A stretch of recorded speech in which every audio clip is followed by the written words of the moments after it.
We made 40 care packages to send to the Coventry Refugee and Migrant Centre for their destitution fund. Each package included toiletries, food and warm clothes. Upon hearing Harry's testimony, we knew we wanted to do whatever we could to help those in need. Personally, we all found Harry's testimony very inspirational. We were particularly inspired by how happy he remains in his later life despite all that's been done to him. We were inspired by his message on hate.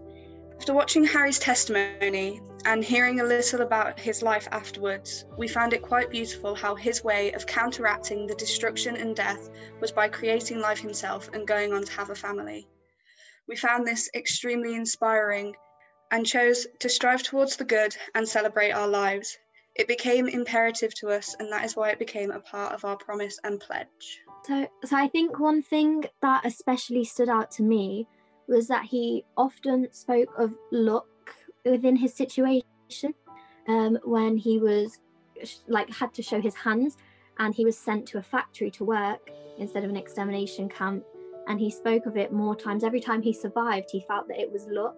And you think about how bad the situation was, and you think, how on earth could you feel such a sense of luck when you're in such a terrible situation? But it kind of gives us, it reminds us to have hope that no matter how hard things get, there's a chance that it might get better no matter what. And that's something that Harry did say at the end of our conversation with him. He said, have hope and don't hate. And I think that's something that is just so important, and it's inspiring. It was very inspiring.